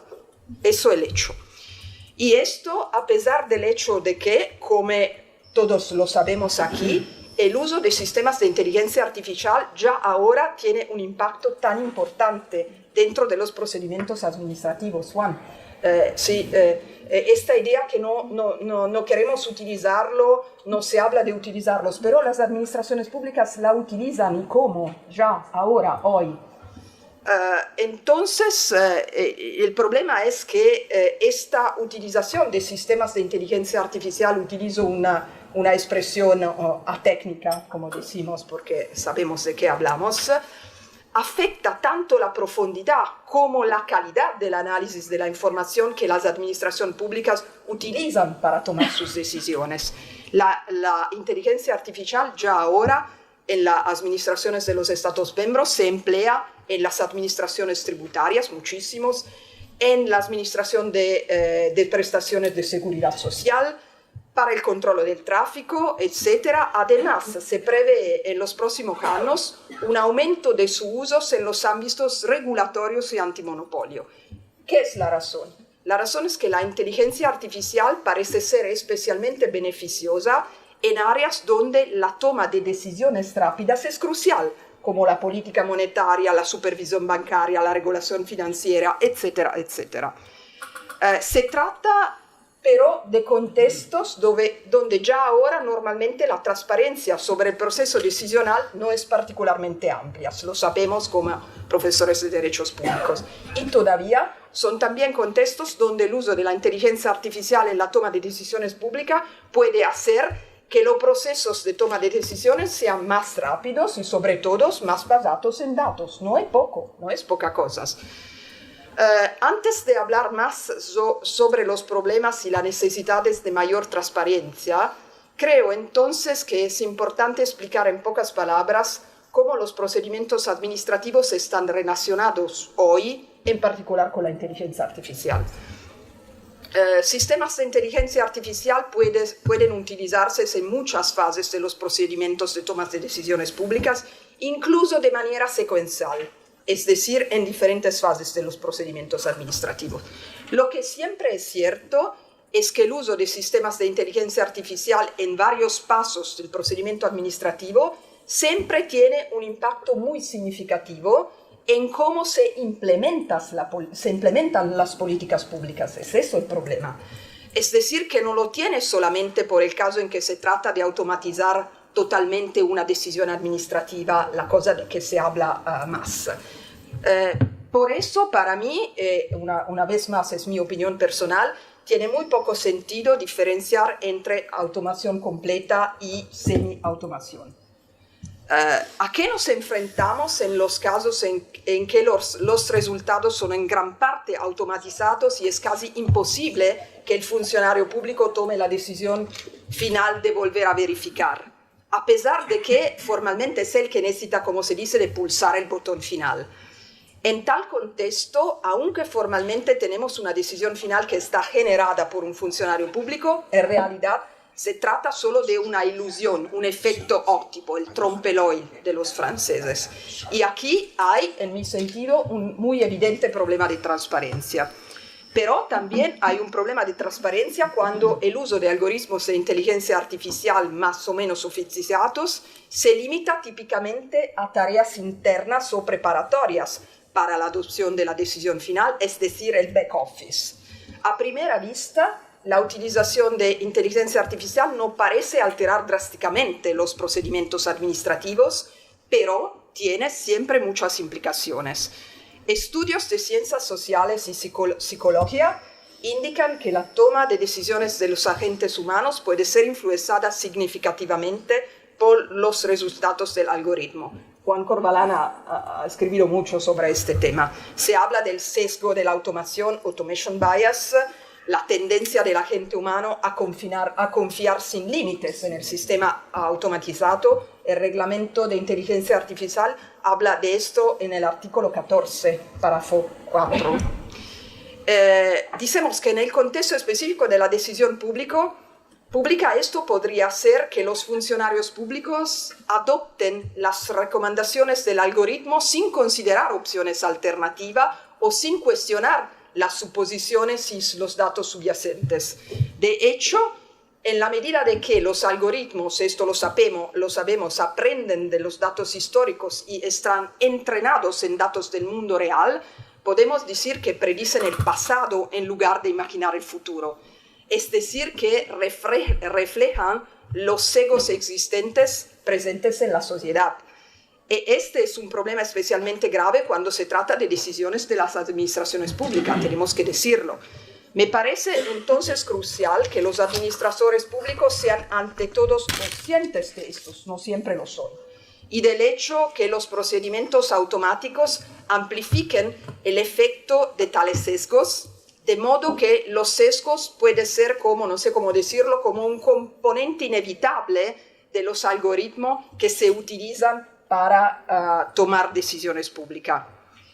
Desde este punto de vista, el reglamento establece que los sistemas de inteligencia artificial de alto riesgo deben diseñarse y desarrollarse de tal modo que su funcionamiento pueda ser vigilado por persona física. Y después se explica qué significa esto. La persona física tienes que ser capaz de hacer una vigilancia humana, de poseer competencia, formación, bla, bla, bla. Me refiero pero a un considerando, el considerando 48 del reglamento. En primer lugar, esto, que no es una norma, ma es un considerando, se aplicará en la medida de que se aplicará más o menos directamente a las administraciones públicas el reglamento. Entonces, tomemos al principio de mi ponencia. Y en todos los casos, solamente a los sistemas de inteligencia artificial de alto riesgo. He explicado que la administración pública utiliza muchos sistemas de inteligencia artificial y no siempre caen en la idea de sistemas de alto riesgo. Entonces es demasiado y no es más, de una cierta manera. En segundo lugar, y lo sabemos casi todos aquí, los estudios recientes demuestran que un funcionario público solo se atrevería a realizar investigaciones humanas adicionales en situaciones muy excepcionales, ya que hay mucho trabajo a hacer para respaldar una conclusión diferente de la sugerida por el sistema de inteligencia artificial, y después, en cambio, son muchos los incentivos incorporados para que los funcionarios públicos humanos usen su poder discrecional en la forma sugerida por el sistema de inteligencia artificial. Hay muchos estudios sobre estos, entonces ya lo sabemos. Entonces, lo repito, me parece sin sentido intentar de trazar la línea en cuanto a dónde y cómo permitir el uso de sistemas de inteligencia artificial, centrándose en si la administración pública tiene o no poder discrecional. No tiene sentido esa diferenciación.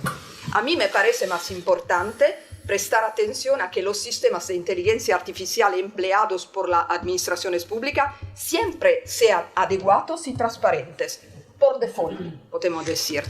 Todavía, lo he dicho, en el reglamento solamente a los sistemas de inteligencia artificial que son de alto riesgo se le impone obligaciones muy limitadas en materia de transparencia. Claro, pero, porque no tengo que ser pesimista, yo soy una persona muy optimista y muy positiva, el uso de sistemas basados en la inteligencia artificial para apoyar la toma de decisiones públicas produce muchos efectos benéficos. Aumenta la cantidad y la calidad del procesamiento de la información, y esto, no tenemos que olvidarlo, es muy relevante para la noción de buena administración del artículo 41 de la Carta de los Derechos Fundamentales de la Unión Europea, el derecho a una buena administración. Es también muy coherente con la exigencia de tratar los asuntos dentro de un plazo razonable, que es tan inherente al derecho a una buena administración. Hace algunos años, el abogado general Jacobs, en el asunto C-270 de 99, ha dicho que, cito, una administración lenta siempre es una mala administración. Entonces, es claro que la inteligencia artificial puede ayudar, y también puede ayudar para facilitar la incorporación de audiencias y la participación de los interesados a los procedimientos. Hemos hecho los experimentos con Juan Corvalán sobre esto, con Prometea, y puede ayudar, es decir, ayudar a realizar los principios de equidad en el contexto del procedimiento administrativo. Se habla de procedural fairness, principios que son también muy importantes desde el punto de vista de la transparencia. Todavía aquí hay un problema de transparencia también, es bastante absurdo, porque resulta difícil determinar cómo se ha mezclado el contenido creado individualmente por una audiencia de los interesados y en general por los participantes del procedimiento con el contenido que se ha extraído de una base de datos para llegar a la decisión final. Entonces resulta difícil comprender qué generó qué. Es eso el problema.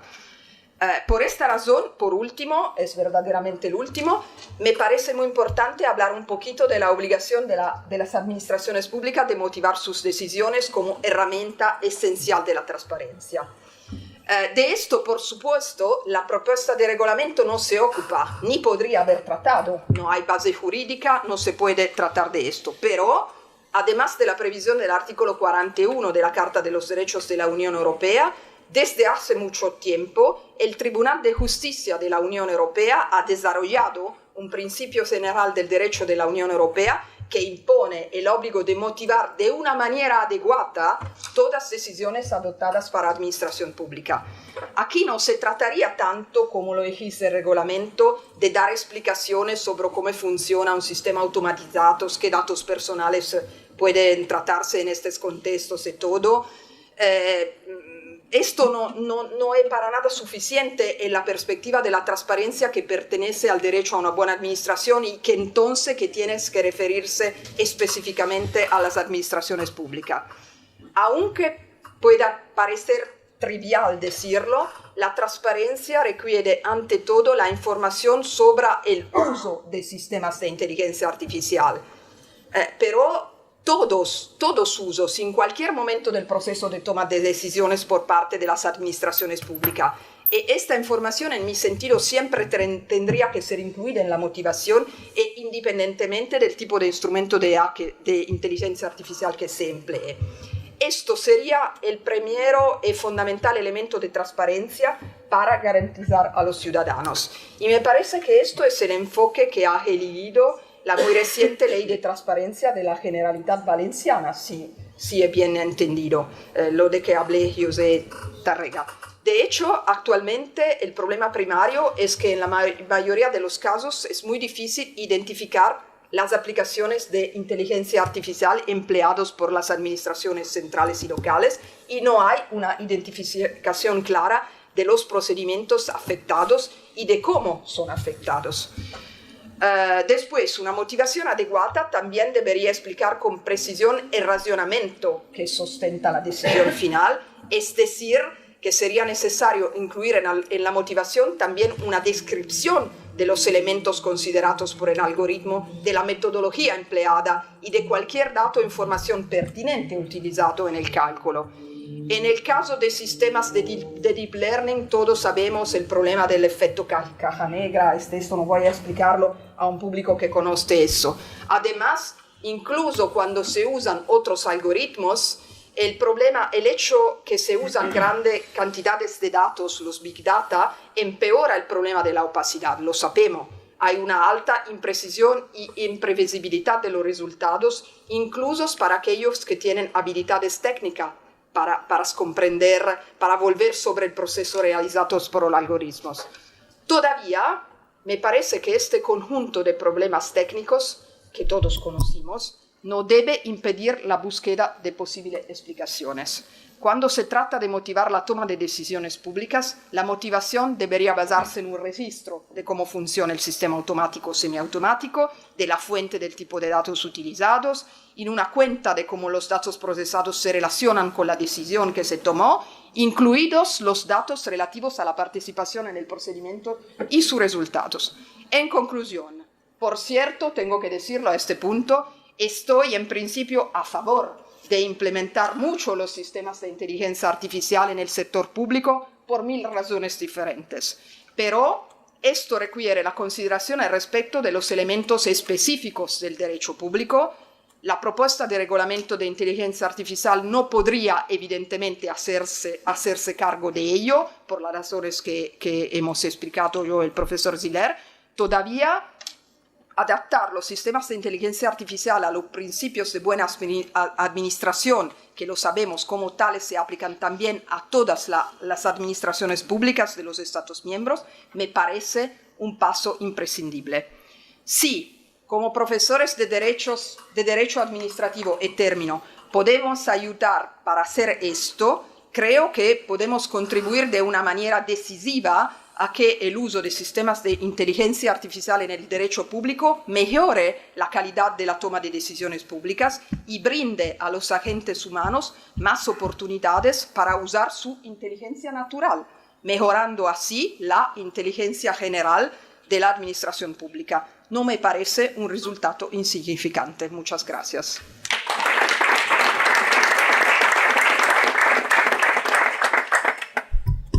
Muchísimas gracias, Diana. Y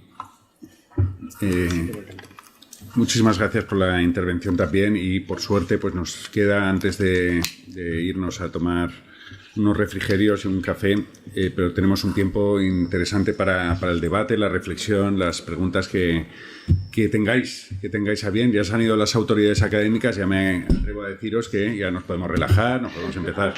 Yo me quitaré la chaqueta después de mi ponencia, pero no me la volveré a poner. Y que los que ya habéis estado en estos congresos, pues ya sabéis que no se trata de hacer una pregunta formal ni nada de esto, sino de debatir y de lanzar las ideas. No sé si alguien se lanza para romper el hielo. Tenemos por allá una primera... Os pido levantar bien la voz para ver si hay suerte y eso se llega a grabar, porque como se está grabando todo, para que se sepa, y si no, pues yo señalaré algo de la pregunta. Muchísimas gracias. Si quieres, ¿te presentas? Sí, me presento. Soy Martín Garcín, catedrático de Derecho Administrativo de la Universidad Pública de Navarra. Entonces, la pregunta un poco va al colega argentino, porque no solo en Europa, sino también en España, con toda la regulación de la inteligencia artificial, estamos viendo hacer marcos regulatorios muy profundos y en gran parte muy prohibidos, muy condicionantes. Y nos estamos dando cuenta que, tal como usted ha explicado a lo largo del canal, con los vídeos, la realidad avanza muchísimo más. Yo cuando hablo con las empresas y con los técnicos me dicen, Martín, pero si ya estamos lo que tú estás hablando eso fue ayer. Entonces mi pregunta es un poquito, cuestión, desde Argentina, ¿qué consejo o qué idea, así un poquito con todo ese marco que tan bien has expuesto, nos podrías dar para ese afán tan regulatorio que tenemos aquí? Muchísimas gracias. Básicamente, esta era, por si nadie se lanzaba, pues una primera pregunta que tenía general era si nos estamos pegando un tiro en el pie en la Unión Europea con esta regulación, pero básicamente Martín ha preguntado, especialmente dirigido a Juan, pues que si, dado el avance vertiginoso de estas tecnologías, pues si le estamos haciendo una regulación para ayer y no para mañana. Muchas gracias.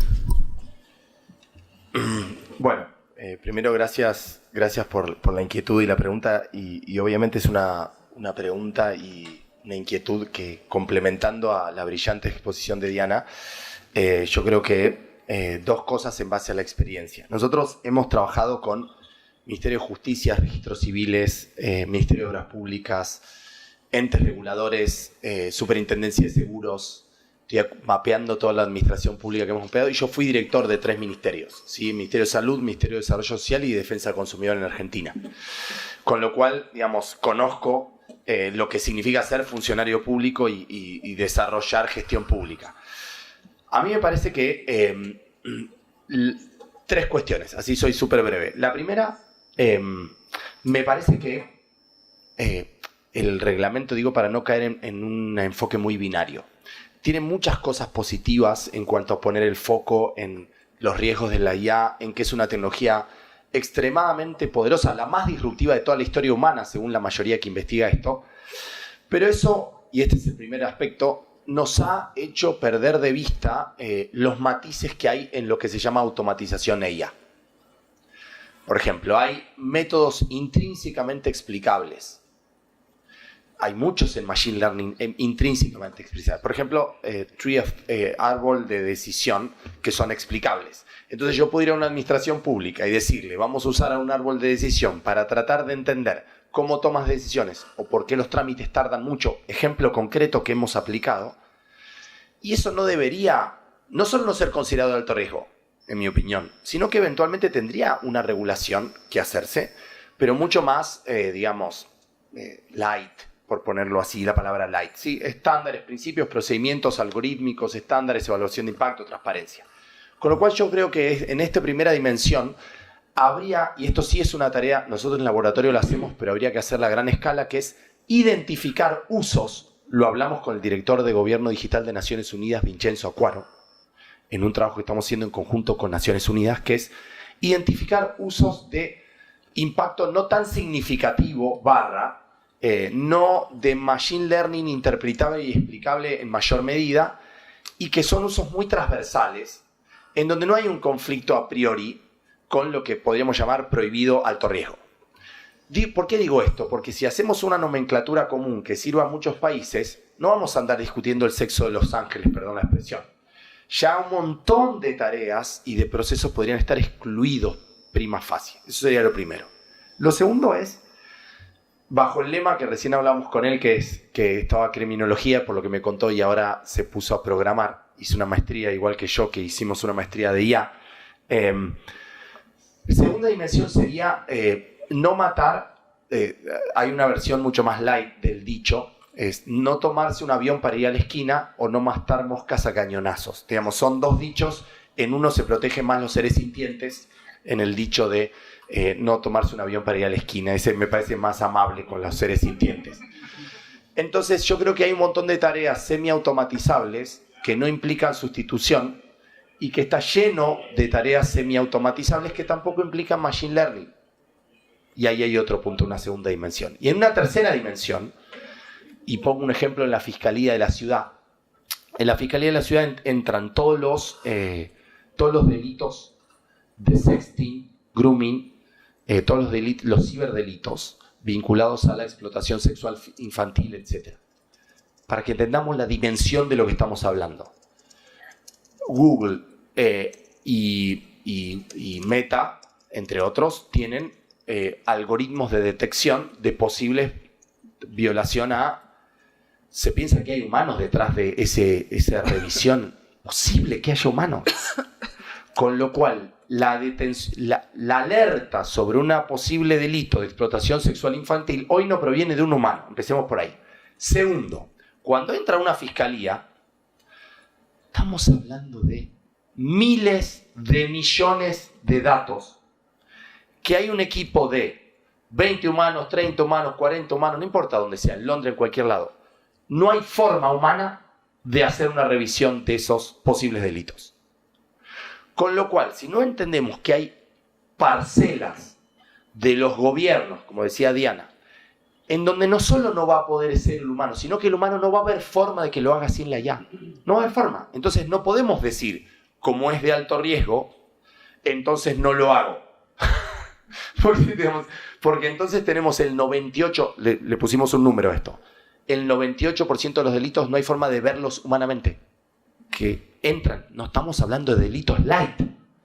Estamos hablando de sexting, de abuso sexual infantil. Estamos hablando de los peores delitos de la humanidad. Solo quería decir que en esta tercera dimensión deberíamos ver cómo abordamos problemas que no están resueltos, ¿sí? Que no están resueltos y que no hay forma de resolverlos sin la IA, Deep Learning, y ver cómo no podemos ahí salir con una regulación muy prohibitiva, aunque estemos en derecho penal, para poner una excepción al famoso caso Compass, que es el clásico que ya hasta aburre de cómo los americanos hacen predicción en materia de reincidencia.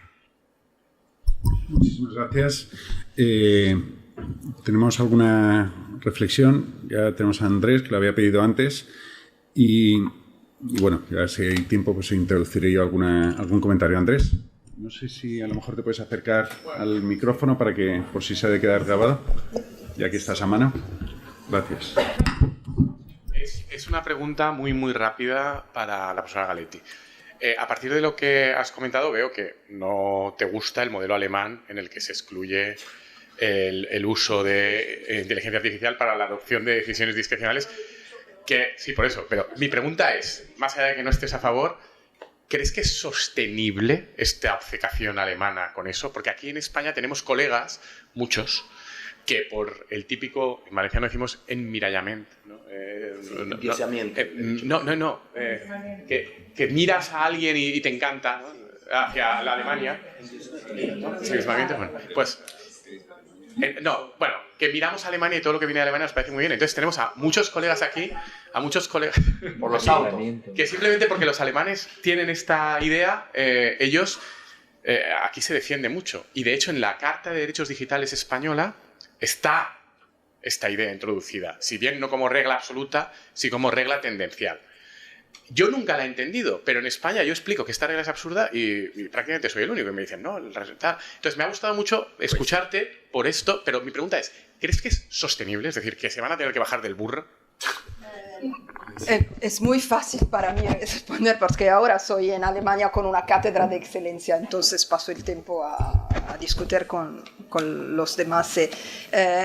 No lo es, y hay un principio que se llama principio de proporcionalidad en el derecho alemán, y sí se trata de verdad, o buscado la traducción, de disparar a los gorriones con cañones. Es eso. No es sostenible, es claro. Pero han intentado, será un poco la idea de ser los primeros que lo arreglan, porque saben que son un punto de referencia por los demás. Entonces se lo toman en serio de ser un punto de referencia, pero no siempre es una buena cosa, claro. No. Yo aquí sí que quería añadir... Más o menos. Yo aquí sí que quiero añadir una cosa. Una cosa es la prohibición alemana, y me parece absurdo, porque si no las queremos para el ámbito de discrecionalidad, ¿para qué queremos la inteligencia artificial? Porque para lo otro es que es una caja de hojalata que haces clic, clic y salgan salchichas.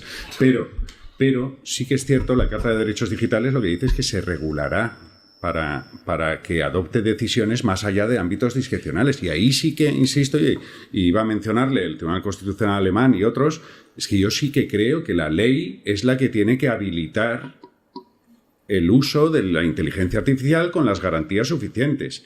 De hecho, este año hemos tenido una sentencia del Tribunal Constitucional alemán muy quisquillosa, pero yo creo que razonable, en el que es la ley la que tiene que determinar bajo qué parámetros, con qué datos, etcétera. Y ahí es donde está el derecho y donde tiene que entrar. Es decir, decisiones discrecionales sí, pero con cobertura legal y garantías. Eso es lo que quería señalar. No sé ¿Puedo sí, claro. Una pequeña cosa, porque hay un debate también en Italia, y me ocupé de esto. En Italia hay dos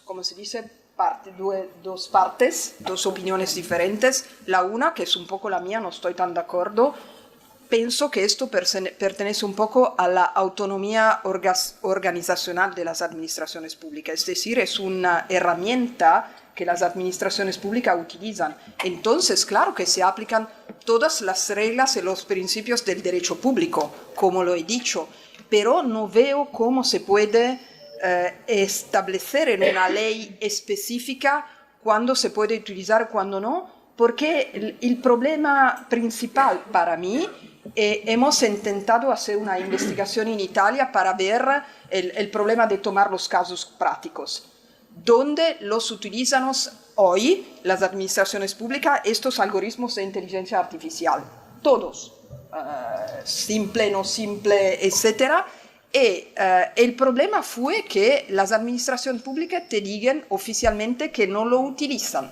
Es decir, que nosotros sabemos que las utilizan, pero te dicen, esto yo no puedo declararlo en una entrevista oficial. Es decir, que tienen miedo que mañana hay una ley que los empiece de utilizar eso. Entonces me parece que sea de nuevo un poco más de decir tenemos que indicar cuándo podéis utilizarla, cómo, y porque ya tenemos todas las reglas de derechos públicos. Claro, es más difícil de hacer el esfuerzo de intentar de comprender cuándo tenemos que aplicar garantías que ya tenemos. Pero vamos a hablarlo. Pero creo que la idea de una ley que resuelve el problema no tiene tan sentido. Una cosa para complementar, porque mi tesis doctoral fue de discrecionalidad. Así que, digo porque me hizo acordar a lo que estudié. ¿Se acuerdan que el control judicial de la discrecionalidad estaba prohibido por norma? En el siglo XIX, el control de la discrecionalidad estaba vedado por norma. ¡Qué paradoja! Ahora vedamos el ejercicio de la discrecionalidad por parte de la IA. Me parece que ahí hay dos dimensiones complementarias a lo que decía Lorenzo y a lo que decía Diana. Siempre hubo un problema de que la norma tiene vaguedad o ambigüedad y eventualmente contradicciones lógicas, entonces el funcionario público tiene en su ejercicio de la competencia siempre un componente de ejercicio de discrecionalidad. De hecho, discrecionalidad y competencia son fenómenos ligados. No se puede ejercer competencia sin tener un componente de discrecionalidad en el análisis de las normas, porque las normas son vagas, incompletas y eventualmente dejan márgenes de apreciación. Ahí está donde los alemanes dicen, no, margen de apreciación no es bueno. Hay toda una doctrina alemana demasiado sofisticada, en mi opinión. Digo porque la estudié. Bacigalupo acá en España es el que la ha seguido más. Pero me parece que ahí hay como un falso dilema.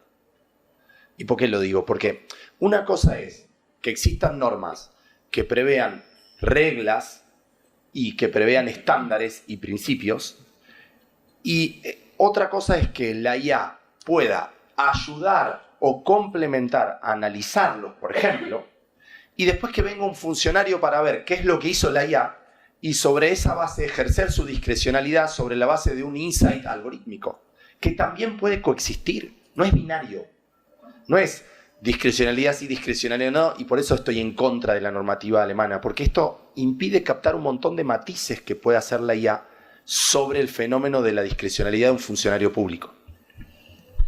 Bueno, muchísimas gracias. Tenemos para una pregunta muy corta y para una respuesta muy corta, y yo sí que adelanto que uno de los temas que me ha llamado más la atención es la negación sobre la posibilidad de regulación por el reglamento, especialmente para el ámbito administrativo, pero no solo respecto de los usuarios, porque los usuarios es una parte muy importante del futuro reglamento de inteligencia artificial. Y advierto, los usuarios no somos los afectados, son las empresas o las administraciones que utilizan. Entonces ahí sí que quizás, si hay tiempo, sí que me gustaría, pero había una mano antes levantada. Pido pregunta corta para respuesta corta. Gracias y nos bajaremos enseguida.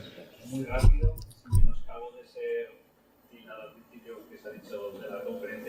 O algo así. Pensé que había gente que no quería regular. Yo no es que no quiera regular, de hecho soy becario predoctoral en la URB. Mi tesis doctoral va sobre la posible personalidad jurídica de los robots, que algunas de estas cosas me interesan mucho. Pero luego cuando veo por dónde parece que van los tiros, que es una expresión muy coloquial, me encuentro parece que entre dos caminos. Uno, parece que cada vez per se la inteligencia artificial se va a considerar peligrosa, siempre que hablas con cualquier persona, parece vamos a morir todos, etcétera, etcétera.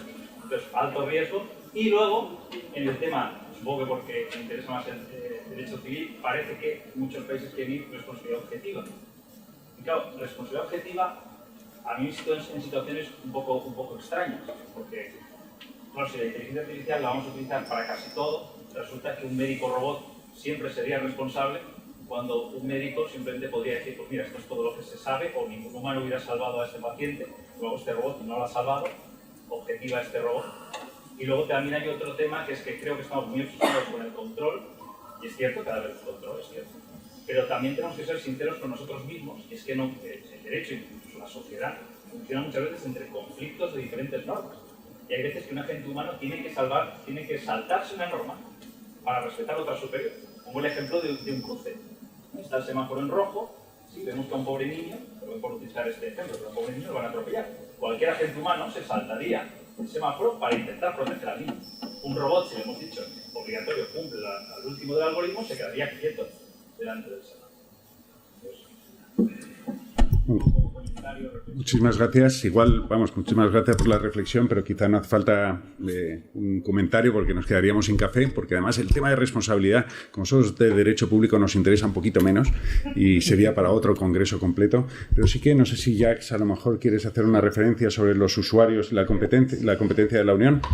Sí, es un punto que no es fácil. Mi premisa es que en un proceso de preparación de un acto como la ley, que no es una ley, es un reglamento, pero no importa, los juristas en la comisión son pocos. Es decir, es un trabajo que se hace a nivel de las direcciones generales que trabajan con comités, con especialistas, espero muchos ingenieros que explican qué es la inteligencia artificial, pero hay pocos juristas que han un conocimiento muy preciso de los límites de él que puede hacer la Unión Europea. estos juristas inician a examinar el texto solo a la fin, cuando hay ya un borrador y que la comisión va a decidir si va a presentar este proyecto al Parlamento y al Consejo. Y cuando se lee el proyecto de reglamento, se ve muy bien, en los considerandos hay todo. Todo el que se puede decir sobre inteligencia artificial, los miedos, las esperanzas, y después cuando se va en el texto preciso se ve que claramente los juristas han también decidido, hola, no es que se puede hacer esto y esto.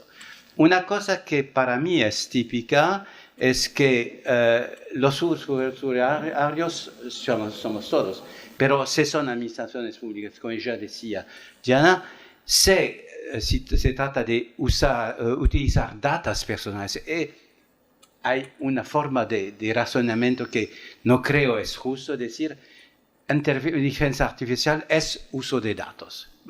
Si es eso, basta modificar el reglamento sobre los datos. Es mucho otro. Y los usuarios no son solo administraciones públicas, pero como decía, son muchas administraciones públicas. Y no es posible en un acto general imponer obligaciones. Es posible en actos sectoriales. Por ejemplo, si se trata de, no sé, la política agrícola, se pueden imponer obligaciones a las administraciones nacionales, regionales, locales, sobre cómo utilizar la inteligencia artificial para, de un lado, ayudar al desarrollo de nuevas plantaciones y para otro, para verificar también con el uso de satélites el que se hace. Entonces, es una cosa que a mí me parece probablemente va a cambiar en el proceso de toma de decisión y si no cambia, vamos a tener recursos al Tribunal de Justicia después de la entrada en vigor del reglamento. Muchísimas gracias y perdonad, vamos, no hay que perdonarlo porque ha sido unas intervenciones más que brillantes y el debate no hay tiempo para más porque ya estamos 10 minutos por detrás. Mirad, tenemos la pausa café justo en el piso de abajo andando y lo vais a ver dónde es enseguida y a las 10:10 estaremos empezando la siguiente sesión. Perdón, a las 12:10. 12:10 estaremos empezando.